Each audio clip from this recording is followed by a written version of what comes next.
Recently, there was a shocking case involving a young girl who, through text messaging, encouraged her boyfriend of 2 years to commit suicide.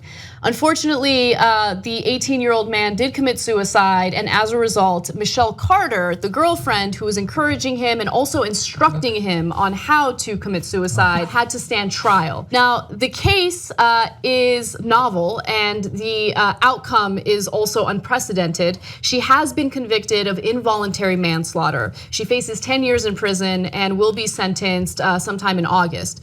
Now, to give you some details on this story and how it all came about, Conrad Roy was found dead in the cab of his pickup truck in the parking lot of a Kmart on July 13th of 2014 with a tube from a generator pumping in carbon monoxide. Up to the moment that he passed out from the toxic fumes, then 17-year-old Carter was on the telephone with him. She later informed friends. When he had doubts and climbed out of the truck, she ordered him back in. All right, I have more details. Let me give you a few more examples of how she encouraged him, and then I want you guys to jump in. She can hear him coughing. She can hear the loud noise of the motor. It constituted wanton and reckless conduct by Miss Carter, creating a situation where there is a high degree of likelihood that substantial harm would result to Mr. Roy. That's according to Lawrence Moniz, who was the judge in this case. And by the way, this was not a jury trial.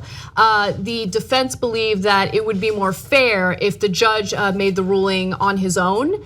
And in this case, of course, she gets convicted, and we'll see how long her sentence will be. The judge also says, where one's action creates a life-threatening risk to another, there is a duty to take responsible steps to alleviate the risk. Also in her texts leading to his death, Carter belittled her boyfriend for failing to make good on previous threats to commit suicide and made him promise that he would follow through. She sent him research on different methods, including hanging and jumping off a high building. She finally settled on carbon monoxide poisoning. Carter advised Roy to do it away from home so that nobody could interrupt and stop his death.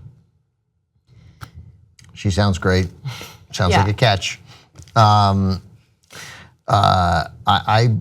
initial reaction to this was that this is crazy, that she would be, he did it. It's suicide. It's no manslaughter involved in a suicide. I still might feel that way because it's tough. But that said, her behavior is sort of inhuman, although I suspect in her head she thought she was helping, right?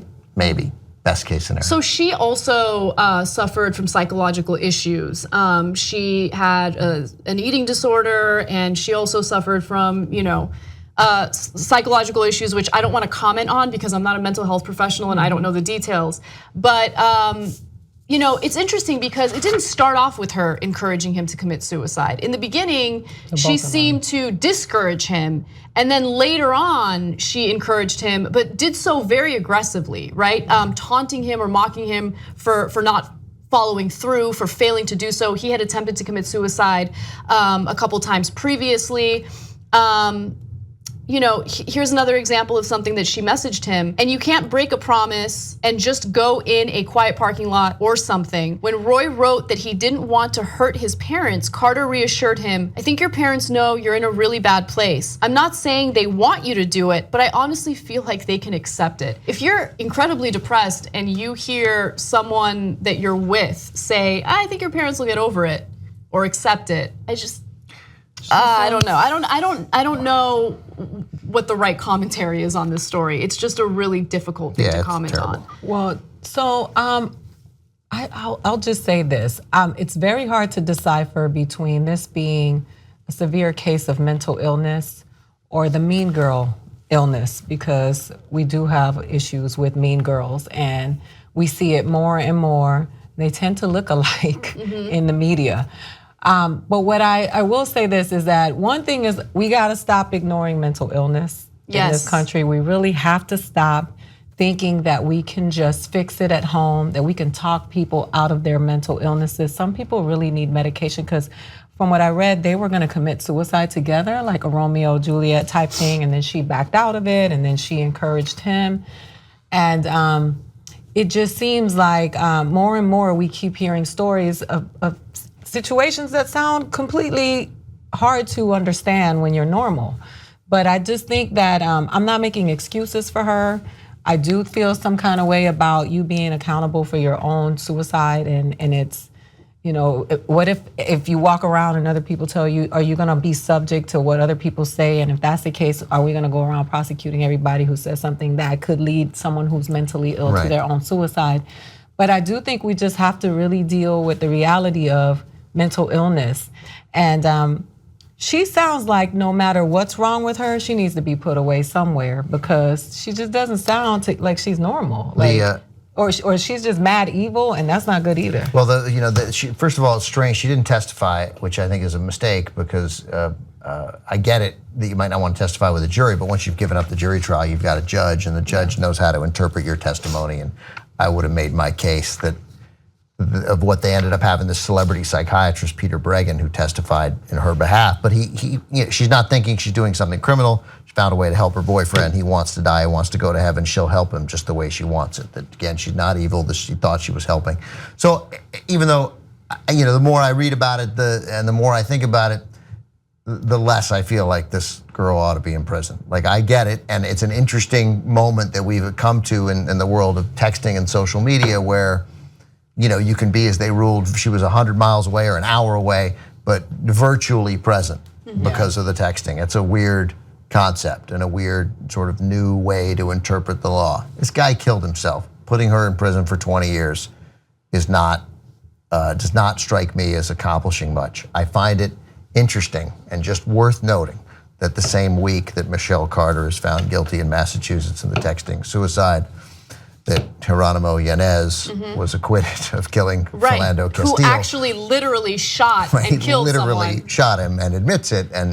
But it just, it shows you the totally different standard of how we've written the law, to where if as soon as a police officer says, I feel threatened, then even though, God bless the prosecutor for bringing the Philando Castile case, because most don't even get to trial, and they brought a case, they attempted to put the cop away. But it is nearly impossible, and then this guy killed her. Everybody knows the facts are accepted. He killed himself. She's an hour away, but she didn't text him to stop and prompted him along and pushed him along, and that somehow that's enough. Didn't alert. I'm nervous about the fact that you can be virtually present somewhere, and that could have some legal consequences. Yeah, consequences. Because it was like conspiracy laws when they came along. You were thinking about doing something, and a lot of people went to jail for being in the room with someone. Like, it makes me a little bit nervous.